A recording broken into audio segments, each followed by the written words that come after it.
তো আজকে আমি আসছি মূলত রূপপুরে আমার নানা ভাইদের বাসায়। তো দেখতে পাচ্ছেন প্রচুর বড় বাগান এবং লিচু সাইজ দেখতে পাচ্ছেন। তো দেখাবো, ঘুরে আসেন। তো আমার একটা ভাইয়া আছে, আসো আসো তুমি আসো। এই তো আসলে বাগানটা ওরও, তো ও আমাকে দেখাবে ঘুরে ঘুরে বাগানে কোথায় কি আছে। তো দেখতেই পাচ্ছেন চার সাইডে বাগানে কীরকম পরিবেশ, এবং এই গাছটাতে বেশ ভালোই লিচু আসছে।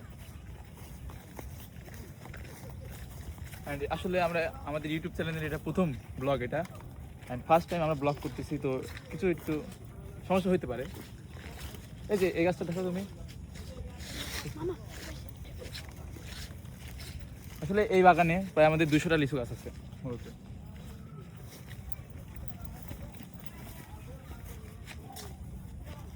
আর কোথায় ওইগুলো ওইগুলো তো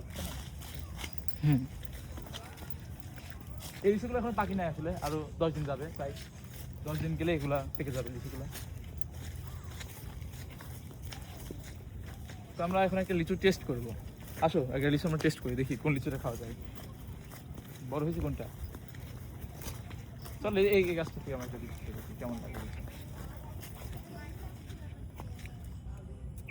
তো গাছের থেকে এরকম টাটকা সুস্বাদু যদি আমরা একটা লিচু খাই কেমন দেখা যাবে।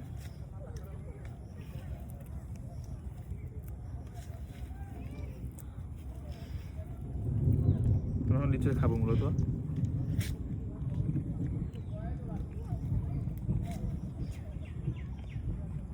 তো আসলে অনেক মিষ্টি, তবে এটা আর 7-10 দিন যাবে, তবে আমরা এই গাছগুলো পারতে পারবো। এগুলো হচ্ছে বোম্বাই লিচু বলা হয় এগুলোকে। তো আসো আমরা ঘুরি,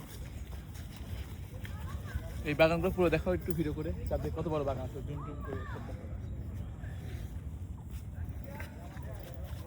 মূলত এটা হচ্ছে আমার নানির বাপ ছিল জমিদার, তো এই জমিদারের সূত্রেই তার প্রচুর গাছ ছিল। অ্যান্ড আমি নানির বাপের বাড়িতে আসছে আসলে মূলত, এবং উনি খুব বিশাল জমিদার ছিল, নাম ছিল হারুন সর্দার, আমরা যেটা জানতে পারছি।